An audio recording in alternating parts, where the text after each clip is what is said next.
Ladies and gentlemen, it is my privilege and honor to introduce the history of the House of Dietrich Bonhoeffer. Throughout the time that we have been a house in this community, the members of Bonhoeffer, like our namesake, have striven to persevere in righteousness, grow in integrity, and live with conviction. And we see that this flows from our namesake. Dietrich Bonhoeffer, a martyr and a hero of the faith, defined his life by discipleship, community, and courage. His life was passionate. His life was courageous. And men of Bonhoeffer strive to achieve those ends as well. So it seems fitting in a narrative about a house to go to the common thread that runs throughout all of our house history. And that common thread is Dr. Steve Salyers.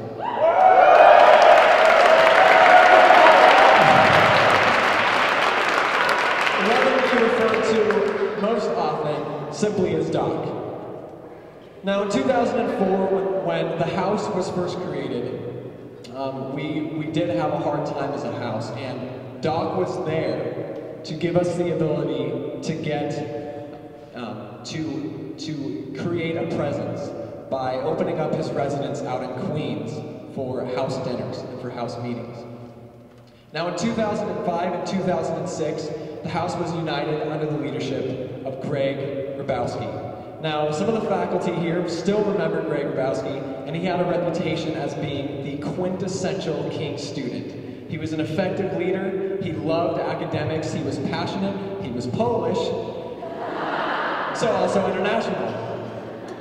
And he helped our community begin to see the first green shoots of community. Now, 2005 and 2006 was also the year that we saw the first apprentice.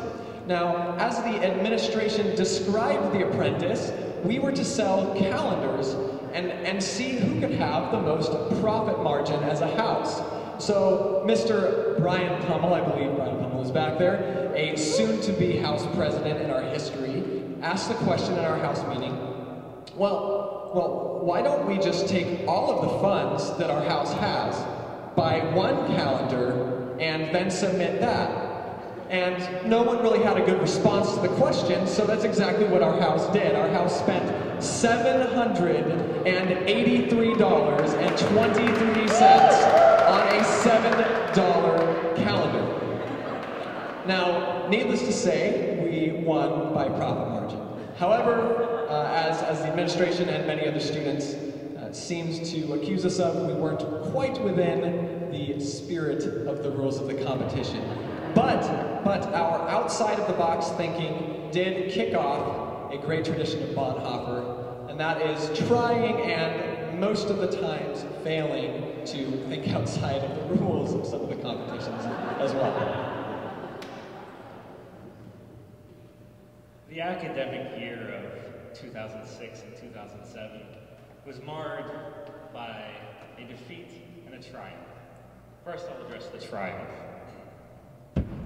We knighted an individual that signified what Bonhoeffer was about. This individual's name was Sir William Bradford. Some of you may remember Sir William. Sir William, you have to address him as Sir, please. Sir William, single-handedly, with his pinky, made half a calculus class pass. Sir William signified what we believed as a house member should do. He was courageous, he discipled a class, and he fostered community. This is why we knighted Sir William as a house member. And after that, we knighted Matt Call, we knighted Ted Pantone, former student body president, and we also knighted John Seidel. These individuals signify what the house is about. On to the defeat. So, 2006 fall retreat, we had a skit that was proposed. Now this skit had 4 innocent victims who will remain nameless to protect their innocence. However, I will say that Alex Kamara was spanked by Evan Story in an inappropriate way. Yes. So, now, as House President in 2006, I really would not like to accept responsibility for this act. So the person who bears responsibility will remain nameless because I did not introduce myself. So, that being said,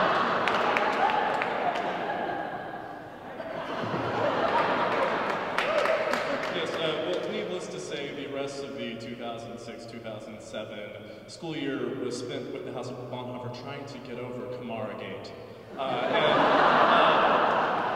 We figured the best way to do that when we entered the 2007-2008 school year under the presidency of Matt Fillingham was to really look at how our house related to our house namesake, Dietrich Bonhoeffer. And nowhere is this more evident than our house crest. Our house crest is very bold, very simple. It is the German national colors of red, gold, and black. It has a strong, proud German eagle bearing a shield. And on this shield, there are 3 crosses. When Sir Theodore Pantone first designed the crest, he took these crosses from the King's College crest, and they are meant to symbolize the centrality of the Trinity in our educations as King students. In 2007, when Student Development asked us to explain what our crest meant, none of the current House leaders actually knew that.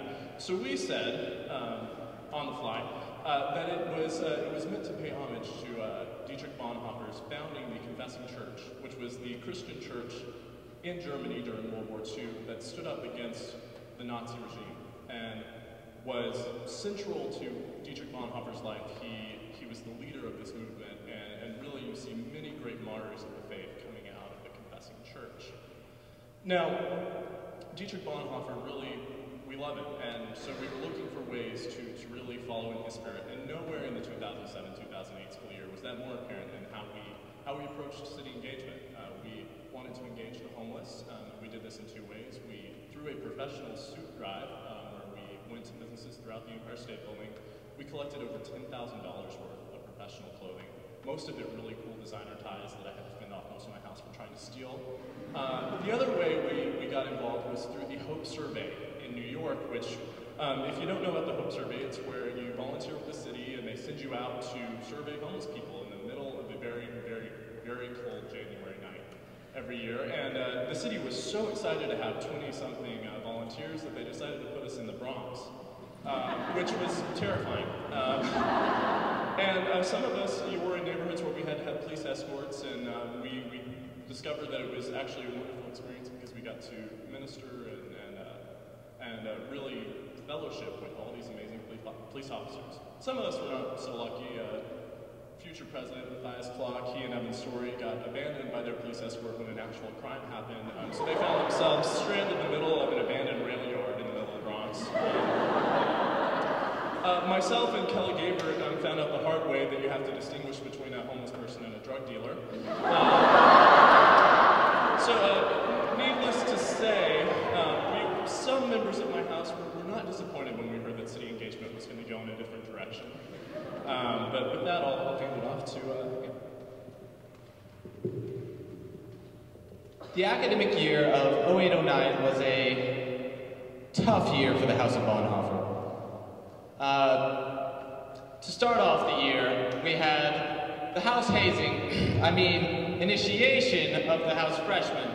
The freshmen were asked, but not required to, run up 20 flights of stairs to the top of the Vogue, do as many push-ups as possible, and if they failed to do this, leave an utter shame. This was all done in the intention of uplifting the house and showing that winning isn't everything.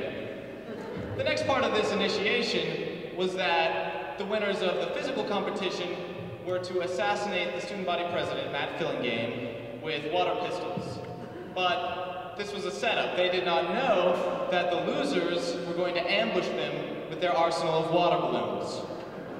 Unfortunately, the plan did not go as it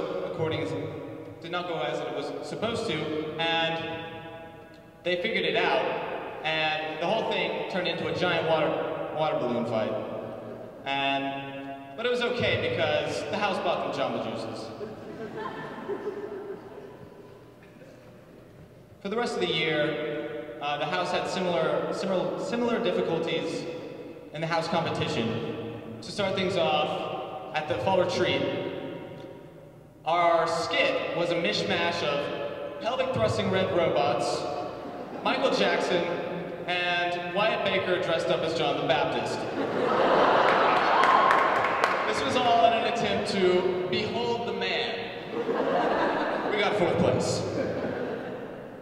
In the basketball competition, we got destroyed, another 4th place, but we did have 2 overtimes, so we at least failed epically. And interregnum, we lost the house debate, which was particularly disappointing since we had the founder of the debate society on our team. Despite all these things, our house grew in relationships, and we had an excellent house retreat. We always had a good time. Through adversity, our house grew in community. Our success is not defined by competitions, but instead by the character and values of each man of Bonhoeffer. Thank you.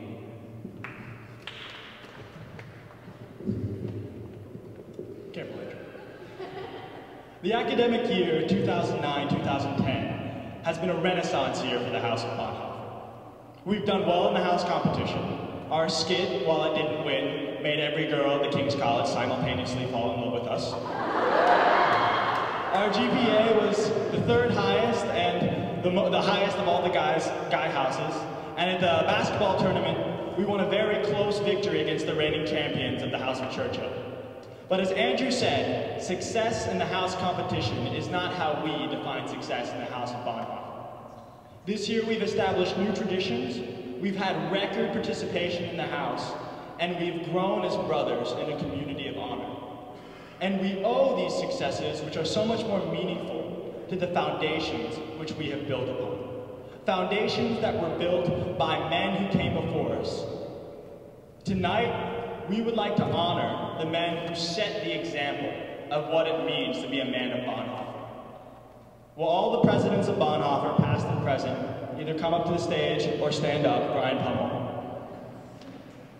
And Ted Pantone, excuse me. Sir Theodore Pantone. These are men who have lived the values of Dietrich Bonhoeffer: discipleship, community, and courage. The men who built our house from the ground up and fostered our community. Would the rest of the House of Bonhoeffer please stand up? You have gained an inheritance that is greater than anything you have had before. You have gained the inheritance which these great men have left for you. You are men of Bonhoeffer, men who live. Thank you.